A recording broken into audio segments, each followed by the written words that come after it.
Good morning, students. We will discuss on determinants, chapter 4 of NCERT class 12th. And last जो chapter हमने पढ़ा है that is a matrix, उसके continuation में जो नेक्स्ट चैप्टर है वो है डिटरमिनेंट्स। आज हम डिटरमिनेंट पे डिस्कस करने वाले हैं। तो आपको इसके लिए मैट्रिक्स के कुछ कॉन्सेप्ट्स हैं वो यूज़ होंगे इस डिटरमिनेंट्स में। तो मैट्रिक्स वाला जो चैप्टर है वो आपको अच्छे से कंप्लीट होना चाहिए, ठीक है। तो let us start the determinant. तो हम डिटरमिनेंट स्टार्ट कर रहे हैं आज। सो थ्रू दिस पीपीटी, सो हम पीपीटी पे ये डिटरमिनेंट वाला जो चैप्टर है उसको देखेंगे। Today's we will discuss on introduction of determinants, how to find the determinants of one order, two order and third order. One by one order means इसका जो ऑर्डर है, जिस भी मैट्रिक्स का आप डिटरमिनेंट फाइंड कर रहे हैं उन मैट्रिक्स का ऑर्डर क्या है, ये आपको आज हम डिस्कस करने वाले हैं। और हाउ टू फाइंड इट, उनका उसको कैसे फाइंड करते हैं। डिटरमिनेंट एक रियल नंबर है जो किसी भी मैट्रिक्स का, किसी भी स्क्वायर मैट्रिक्स का आप निकालते हैं, वो एक रियल फॉर्म में आएगा, न्यूमेरिकल फॉर्म में, या एक नंबर फॉर्म में आएगा, या एक एग्जैक्ट वैल्यू आएगी। वो किसी भी मैट्रिक्स जो डिटरमिनेंट है it is different from matrix. वो किसी भी मैट्रिक्स का, किसी भी स्क्वायर मैट्रिक्स का ही आप डिटरमिनेंट फाइंड कर सकते हैं। ये सब हम आगे डिस्कस करने वाले हैं। जैसे जैसे आपका स्लाइड शुरू होगा तो उसमें हम ये सब डिस्कस करने वाले हैं। डिटरमिनेंट जो फर्स्ट टॉपिक है हमारा डिटरमिनेंट। सो इसके लिए हमने ऑलरेडी पढ़ा हुआ है मैट्रिक्स, इसके लिए आपको पढ़ना ज़रूरी है। अगर मैट्रिक्स अच्छे से पढ़ा है तो हम डिटरमिनेंट को और अच्छे से पढ़ सकते हैं। सो आगे हम कंटिन्यू करते हैं आपका डिटरमिनेंट जो नेक्स्ट है। ये है आपका डिटरमिनेंट का डेफिनेशन। ये मैं आपको ऑलरेडी बता चुका हूँ कि डिटरमिनेंट का डेफिनेशन क्या हो सकता है। To every square matrix A, जो भी स्क्वायर मैट्रिक्स है A is equal to A I J of order N, जो भी स्क्वायर मैट्रिक्स है। और ये आई जे नोटेशन आपको पता है कि it is ith, that is a row position, and j represent the row position, column position of order n। Order n square matrix है तो इसमें एक ही ऑर्डर लिखना पड़ेगा आपको। Order n, that means n by n order, it is read as a n by n। we can associate a number we can associate or number real or complex called determinant। it is known as a determinant। ये determinant है of a square matrix A। उस किसका determinant है? Square matrix है। जो आपने square matrix लिया हुआ है उसका determinant जो आप इसको रिप्रेजेंट करेंगे, जो आप फाइंड करने वाले हैं। और कैसे फाइंड करने वाले हैं वो हम आगे डिस्कस करने वाले हैं, ठीक है। तो इट इज़ अ डिटरमिनेंट, ठीक है। डिटरमिनेंट हमेशा इस बात का ध्यान रखें कि डिटरमिनेंट आप केवल स्क्वायर मैट्रिक्स का ही निकाल सकते हैं, ठीक है। इसके अलावा आप डिटरमिनेंट किसी अदर मैट्रिक्स का अगर ऑर्डर चेंज है, डिफरेंट ऑर्डर है, तो आप उनका डिटरमिनेंट नहीं फाइंड कर सकते हैं। It is also donated by this. इसका मतलब ये it is not a mod of A, it is a determinant of, it is read as a determinant of A. दिखने में आपको मॉड जैसा दिख रहा है बट इसको आप मॉड के फॉर्म में नहीं पढ़ेंगे। ये जो इसको रीड करते हैं, read as a determinant of A. और इसके अलावा डिटरमिनेंट ऑफ ए इस तरह से भी लिखते हैं, DET A, और ये डिटरमिनेंट, इसको भी डिटरमिनेंट बोलते हैं, ये भी आपको डिटरमिनेंट का नोटेशन ही है। डिटरमिनेंट ये it is a notation only for determinant. आगे ए आपको इसमें भी लिखना पड़ेगा, डिटरमिनेंट ऑफ ए। तो इस ये it is a notation only for determinant, आपको ए लिखना पड़ेगा। सो आप इसको लिख सकते हैं। नेक्स्ट स्क्वायर मैट्रिक्स है, तो स्क्वायर मैट्रिक्स का ध्यान रखेंगे कि ये स्क्वायर मैट्रिक्स का ही आप डिटरमिनेंट निकालेंगे। रिमार्क फॉर मैट्रिक्स ए, जैसा कि मैंने अभी बताया था आपको, determinant of A read as a determinant of A not a modulus of A. ये अभी मैंने आपको डिस्कस किया कि it is not a modulus of A, ठीक है। And only square matrix, it is important, only square matrices have determinants. केवल square matrix का ही आप डिटरमिनेंट फाइंड कर सकते हैं। अदरवाइज आप बाकी का मैट्रिक्स तो डिफरेंट ऑर्डर के भी हो सकते हैं, किसी भी ऑर्डर का मैट्रिक्स हो सकता है, बट केवल only square matrices have a determinant, केवल स्क्वायर मैट्रिक्स का ही आप डिटरमिनेंट फाइंड कर सकते हैं, ठीक है। सो नेक्स्ट हम पढ़ने वाले हैं determinant of matrix of one order.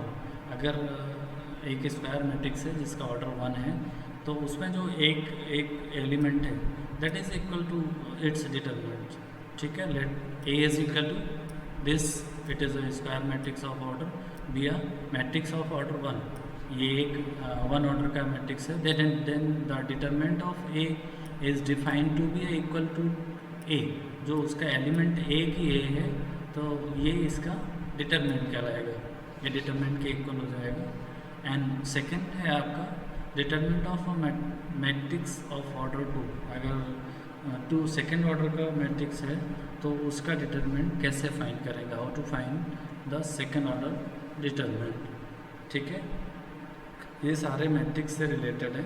Late A is equal to this is the matrix, और किसी भी सेकेंड ऑर्डर या 2x2 के मैट्रिक्स को लिखने का स्टैंडर्ड जो प्रोसीजर है ये आपको पता है कि इट इज़ A11 मीन्स इसकी जो पोजीशन है first row and first column पे है, ठीक है। A12 it is a first row and second column.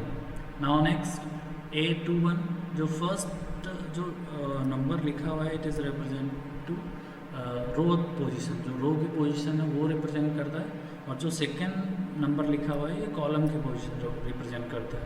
तो ये सेकेंड रो में है, this is a second row, ये सेकेंड रो है। तो ये second row A21 that is the second row and column first है, तो फर्स्ट कॉलम पे A21 and A22 that is a second row and second column, ठीक है। Second row and second column. Now we need to find the determinant of second order determinant। तो इसको कैसे find करेंगे, be a matrix of order 2x2, ठीक है। ये 2x2 का मैट्रिक्स है। Then determinant of A is defined as a, ये नोटेशन है आपके डिटरमिनेंट के नोटेशन आप इस तरह से रिप्रेजेंट कर सकते हैं। It is also a determinant, और इसको इस सिंबल से भी रिप्रेजेंट कर सकते हैं और इस सिंबल से भी रिप्रेजेंट कर सकते हैं आप। और जब भी डिटरमिनेंट आप निकालेंगे तो भी start from first element of a matrix. इस बात का ध्यान रखें कि फर्स्ट एलिमेंट जो मैट्रिक्स का फर्स्ट एलिमेंट है उसको सबसे पहले, और फिर डायगोनल क्रॉस होगा, डायगोनल जो होगा इसका इसके साथ मल्टीप्लाई फर्स्ट एलिमेंट से स्टार्ट करेंगे ताकि हमारा कहीं सीक्वेंस चेंज ना हो। फर्स्ट एलिमेंट से स्टार्ट करेंगे और इसके जो डायगोनल में होगा सामने जस्ट अपोजिट जो मैट्रिक्स होगा डायगोनल में जो एलिमेंट होगा उससे आप मल्टीप्लाई करेंगे, माइनस जो सेकेंड रो का ये कॉलम एलिमेंट है उससे इसको मल्टीप्लाई करेंगे इस तरह से। तो ये क्या बन जाएगा आपका A11 and A11 into A22, बीच में माइनस साइन आता है, फिर ये आ जाएगा A21 इंटू A12, ये सेकेंड ऑर्डर का जो अगर आप मैट्रिक्स लेते हैं तो उसका डिटरमिनेंट आप इसे फाइंड कर सकते हैं, ठीक है। नाउ एक example, we have a second order matrix 2 4 -1 2।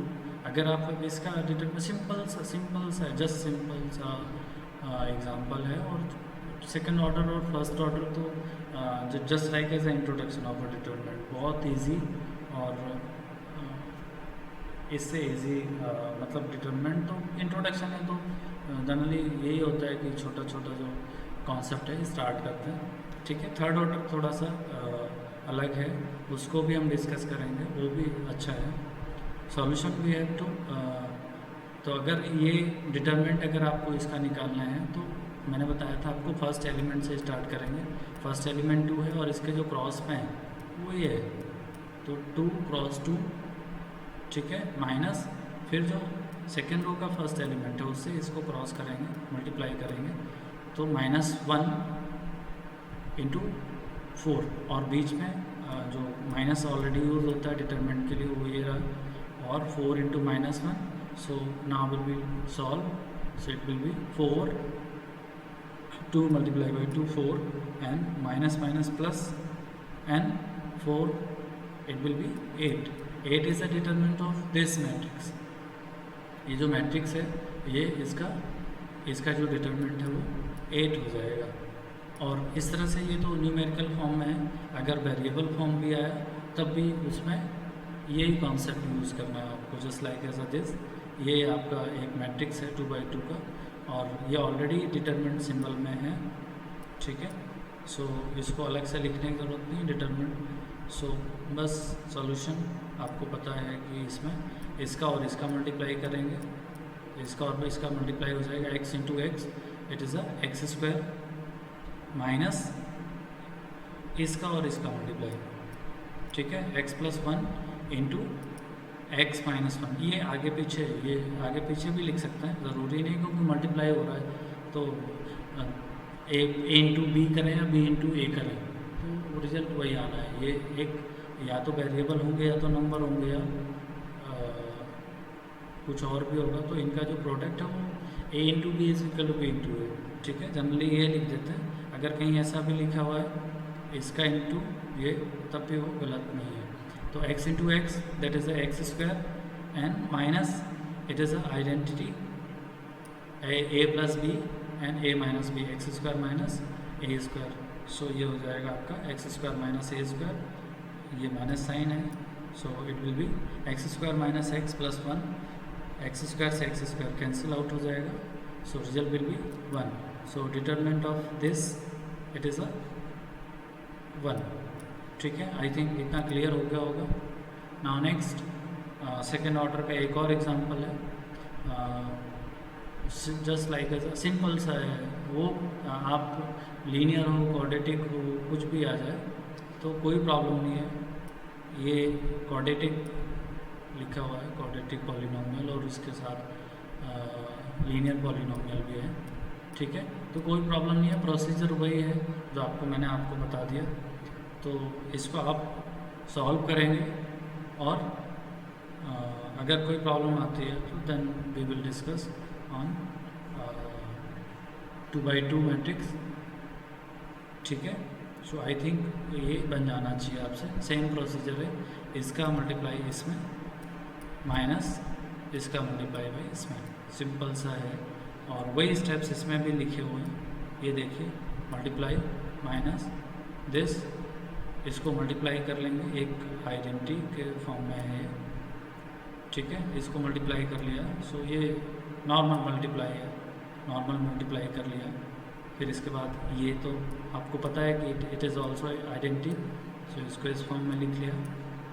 ये आ गया आपका मल्टीप्लाई करने पे माइनस दिस, फिर ये आ गया आपका, और फिर इनको कैंसिल कर देंगे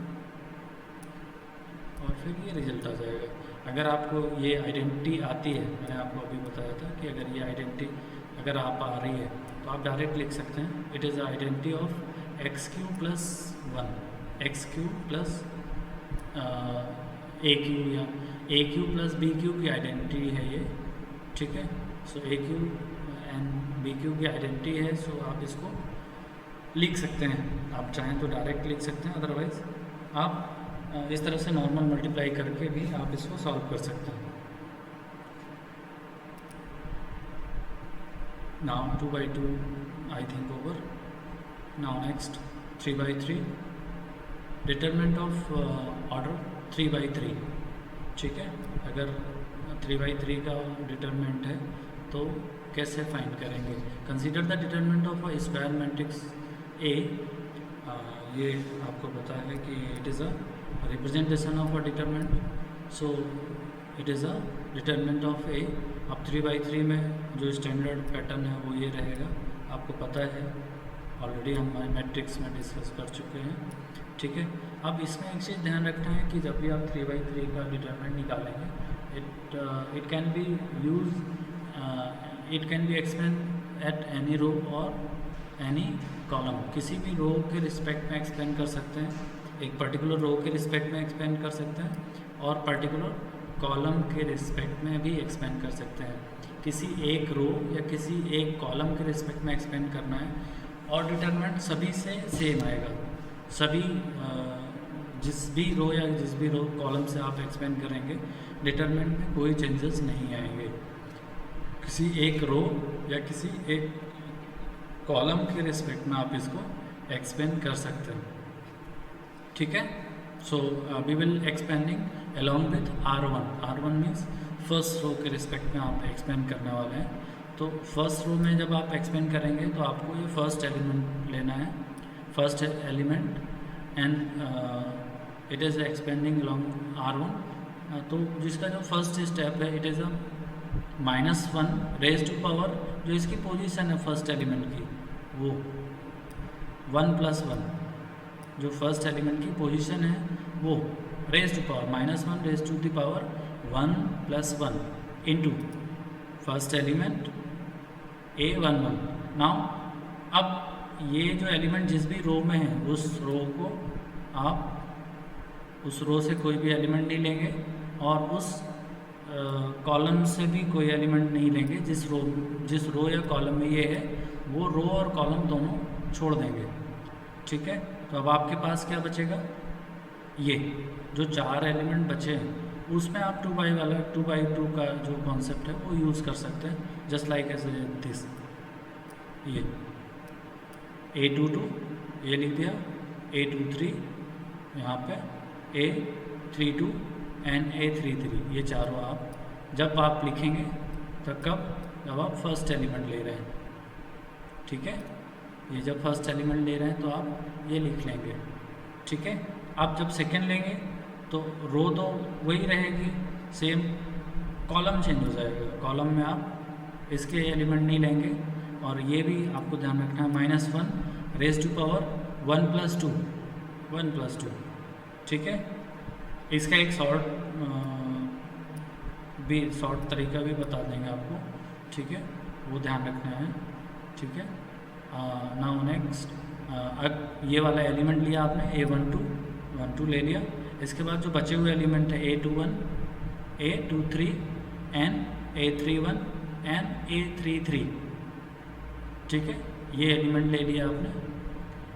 प्लस अब जब लास्ट वाला एलिमेंट लिया आपने A13 अगर आपने लिया तो ये वाला कॉलम अलग हो जाएगा, ये वाला रो अलग हो जाएगा। तो बचा क्या?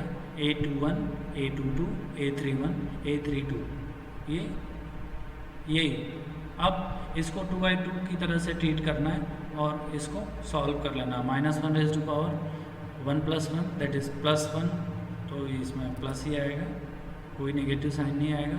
-1 raise to power 1 + 2, 1 + 2 means 1 + 2 means 3, that means odd number है। सो अब यहाँ पे आपका नेगेटिव आ जाएगा। And next -1 raise to power 1 + 3, ये इवन नंबर है, सो ये पॉजिटिव आ जाएगा। तो आपको ये ध्यान रखना है कि अगर इनका जो एडिशन है, पोजीशन का जो एडिशन है, वो अगर ऑड नंबर आता है तभी नेगेटिव आएगा, अदरवाइज वो पॉजिटिव आएगा। ठीक है, ये तो हमें पता रहता है कि इसकी पोजीशन क्या है, इस एलिमेंट की पोजीशन क्या है, और किसी भी एलिमेंट की पोजीशन आप बता सकते हैं कि उसकी पोजीशन क्या है। तो अगर इन पोजीशन आई और रो को ऐड करने पे अगर ऑड आता है तब वो नेगेटिव आएगा, अदरवाइज पॉजिटिव आएगा। सो अब इनको 2/2 के फॉर्म में हमने अरेंज कर लिया। अब उसकी पैटर्न पे आप सॉल्व करेंगे। A11 ब्रैकेट में रहेगा, मल्टीप्लाई में ही रहेगा, A22 and A33, A22 and A33 minus this, तो ये हो जाएगा A32 into A23। Now minus, ये तो माइनस हो गया बिकॉज इनका ऑड आ रहा है addition, minus A12, so it will be A21 and A33 minus इनको A21 and A33 minus A31 and A23। ठीक है, प्लस ये प्लस ही आएगा तो प्लस A13 ये, and then A21 and A23 minus A31 into A22, ये हो गया। इसको सॉल्व करेंगे आगे। सो अगर इसी को अगर ABCD फॉर्म में लिखें तो ये वही रहेगा, A आपका बाहर है। अब आपको डायरेक्ट बता देता हूँ मैं, ये वाला रो नहीं आएगा आपका, ये वाला रो नहीं आएगा, और ये वाला कॉलम नहीं आएगा, और ये वाला रो नहीं आएगा। ठीक है, EI माइनस FH। ठीक है, जब आप B लेंगे तो B में ये वाला कॉलम नहीं आएगा और इस वाले रो से भी कोई एलिमेंट नहीं होगा, तो DI माइनस B माइनस आएगा, यहाँ पे ऑलरेडी लिखा हुआ है minus B, DI minus FG plus C DH। जब आप C लेंगे तो ये वाला कॉलम का कोई भी एलिमेंट नहीं आएगा और इस वाले रो का भी कोई एलिमेंट नहीं आएगा, और ये हो जाएगा आपका DH माइनस EG। ठीक है, इसको बस नॉर्मल से मल्टीप्लाई कर दीजिए तो ये आपका रिजल्ट मिल जाएगा। ठीक है, ये 3/3 का जो प्रोसीजर है वो आपको मैंने बता दिया है। जनरली जो डिटरमिनेंट हमें यूज़ होता है 3/3 से ही यूज़ होता है, 2/2 से तो रेयर, या 1/1 का तो कभी आता नहीं है। जनरली जो मोस्ट प्रॉबली 3/3 का ही हमें फाइंड करना है, तो 3/3 का जो डिटरमिनेंट फाइंड आउट करना है वो अच्छे से आना चाहिए हमको। ठीक है, अगर वो अच्छे से आता है तो हम डिटरमिनेंट के जो मैक्सिमम क्वेश्चंस हैं उसको सॉल्व कर पाएंगे। ठीक है, ये एक एग्जांपल है सेम उसी डिटरमिनेंट पे 3/3 पे जो बेस्ड है। ठीक है, तो ये है 3, इसका डिटरमिनेंट निकालना है। Evaluate the determinant of 3 -1 -2 0 0 -1 3 -1 0। ठीक है, मैंने आपको स्टार्टिंग में बताया था जब हम 3/3 कर रहे थे कि आप किसी भी रो या किसी भी कॉलम के रिस्पेक्ट में एक्सपेंड कर सकते हैं।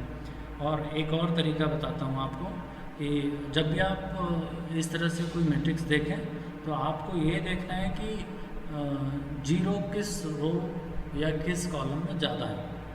3/3 का है तो मैक्सिमम जो जीरो हैं वो देखना है आपको कि किस रो या किस कॉलम में है। जिस भी रो या जिस भी कॉलम में ज़्यादा ज़ीरो है उसके रिस्पेक्ट में एक्सपेंड करेंगे तो जल्दी एक्सपेंड हो जाएगा और आपको ज़्यादा कैलकुलेशन करने की ज़रूरत नहीं पड़ेगी। लेकिन अभी हम इंट्रोडक्शन पढ़ रहे हैं तो आप फर्स्ट रो के रिस्पेक्ट में, जैसा कि हमने पढ़ा हुआ है, फर्स्ट रो के रिस्पेक्ट में ही आप एक्सपेंड करें। फिर मैं आपको ये बता दूंगा कि जिस भी रो या जिस भी कॉलम में ज़्यादा ज़ीरो हों उसके रिस्पेक्ट में एक्सपेंड कर सकते हैं आप। ठीक है, सो ये आ जाएगा, आप फर्स्ट रो के रिस्पेक्ट में एक्सपेंड कर रहे हैं, फर्स्ट रो के रिस्पेक्ट में एक्सपेंड करेंगे तो 3 ये बाहर रहेगा। इसके बाद ये वाला कॉलम और ये वाले रो के एलिमेंट नहीं रहेंगे, ये हो जाएगा 0 -5 -1 एंड 0। नाउ नेक्स्ट माइनस तो इसकी पोजीशन के, माइनस इसका पोजीशन का एंड -1, सो -1। नाउ ये वाला कॉलम और ये वाले रो के एलिमेंट नहीं रहेंगे, सो क्या हो जाएगा 0 एंड -1 0 एंड -1 3 एंड 0, ठीक है। Now plus -2,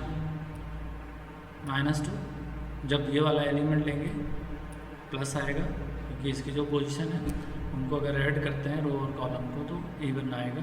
so it will B +2। सो अब आपका क्या हो जाएगा,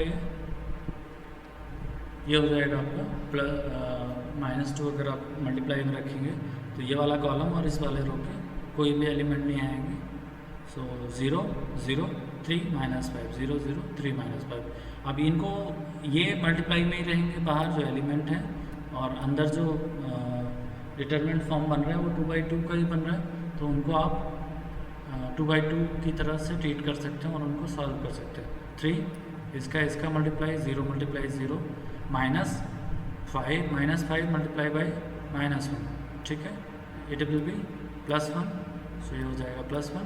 0 मल्टीप्लाई बाई 0, ध्यान रखना है कि आपको 2/2 में भी जो फर्स्ट एलिमेंट है उसके अपोजिट अगर इसका सीक्वेंस चेंज कर दिया तो आपका साइन चेंज हो जाएगा, क्योंकि बीच में माइनस साइन है। तो आपका जो फर्स्ट एलिमेंट है उसको उसके अपोजिट वाला जो एलिमेंट है उससे पहले मल्टीप्लाई करना है, ना कि इनसे, ठीक है।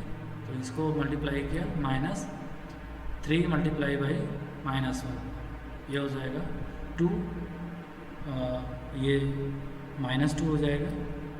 So it is a -2।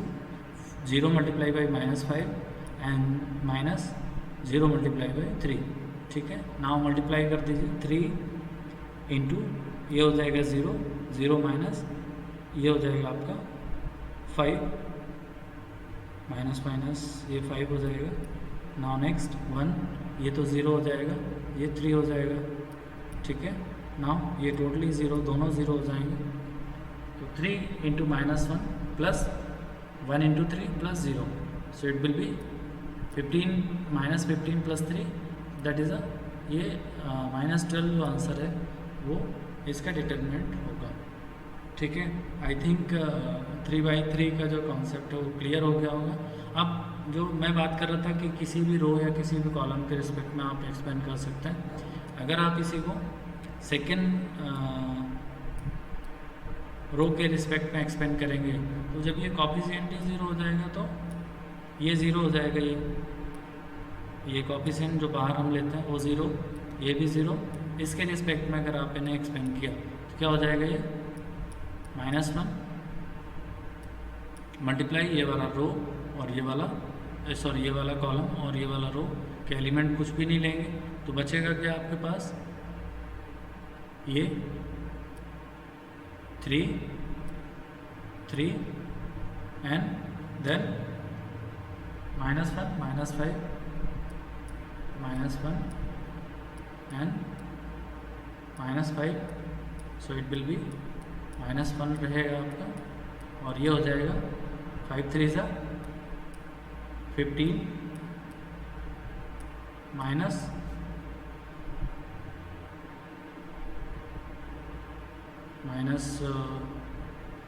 I think ये लिया ना इसके रिस्पेक्ट में। सो -15, ये -5 है, सो ये आ जाएगा -15, ठीक है। Now it will B plus, जब इसको मल्टीप्लाई करेंगे तो -3 और ये माइनस प्लस हो जाएगा, ठीक है। और इसकी जो पोजीशन आएगी वो इसकी जो पोजीशन है वो क्या है, 2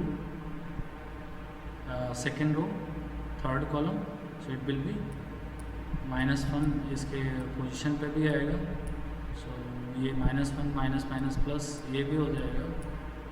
सो अब आप यहाँ पे अगर आप निकालेंगे सो ये +1 और ये हो जाएगा -12। यहाँ से भी अब आपको केवल एक ही जो डिटरमिनेंट है वो सॉल्व करना पड़ा, ठीक है। सो यहाँ से भी आंसर -12 आएगा आपका, ठीक है। सो आई थिंक 3/3 भी क्लियर हो गया आपका।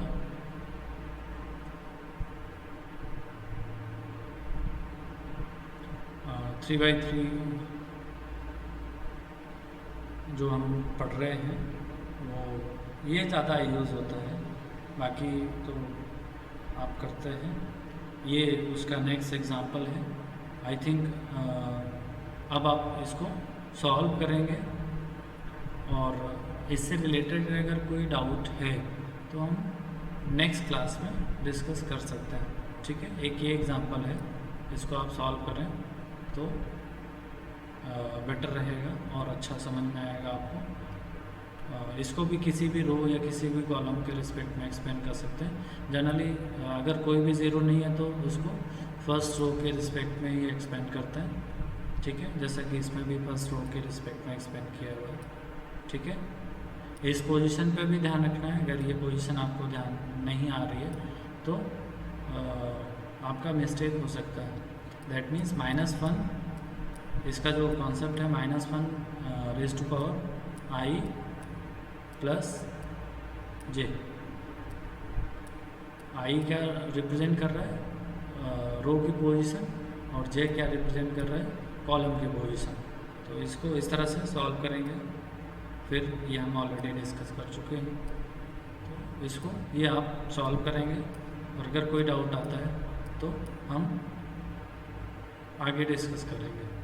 ठीक है, ये भी वही है 3/3 का जो कॉन्सेप्ट है उसी से रिलेटेड है ये क्वेश्चन। ठीक है, तो इसको भी आप सॉल्व करेंगे सेम। इसको भी फर्स्ट रो के रिस्पेक्ट में एक्सपेंड किया हुआ है, ध्यान से देख लें। और ये प्रैक्टिस के लिए है आपके लिए। ठीक है, आप इस पर प्रैक्टिस करें। डिटरमिनेंट का जो 3/3 का कॉन्सेप्ट है वो आपको क्लियर होगा। और सभी को अगर क्लियर है तो अच्छी बात है। अदरवाइज़ आप मुझसे क्वेश्चन कर सकते हैं, पूछ सकते हैं। ठीक है, तो आई थिंक अब आपको क्लियर हो गया होगा कि how to find the determinant of 3/3 order of 3 of matrix कैसे फाइंड करते हैं आप, ये चीज़ क्लियर हो गया होगा। तो ये बहुत इंपॉर्टेंट है आप इस चैप्टर में। एक्चुअली चैप्टर ही डिटरमिनेंट का है, तो डिटरमिनेंट से रिलेटेड आप आ गए, इसकी प्रॉपर्टीज़ आएंगे और इसके एप्लीकेशंस भी आएंगे, तो वो भी हम डिस्कस करेंगे। आई थिंक आज के लिए इतना काफ़ी है। इससे रिलेटेड जो है NCERT की जो एक्सरसाइज है उसको सॉल्व करेंगे आप। सेम कॉन्सेप्ट पे क्वेश्चंस हैं तो उनको सॉल्व करेंगे। आगे का जो क्लास है वो हम कल कंटिन्यू करेंगे। अगर कोई नेक्स्ट वीडियो में कंटिन्यू करेंगे। अगर कोई आपको डाउट आता है तो आप पर्सनली मुझे पूछ सकते हैं, और अभी भी कोई डाउट है तो आप अभी भी पूछ सकते हैं। ठीक है, आई थिंक इससे रिलेटेड आप क्वेश्चन सॉल्व करेंगे। इससे रिलेटेड जो NCERT की जो एक्सरसाइज 1 है वो सॉल्व करेंगे, और आपको ये और ज़्यादा अच्छे से समझ में आएगा। उसमें अगर कोई डाउट आता है तो आप मुझसे पूछ सकते हैं। ठीक है, नेक्स्ट हम नेक्स्ट वीडियो में या नेक्स्ट लेक्चर में डिस्कस करेंगे। ठीक है, सभी को धन्यवाद, थैंक यू।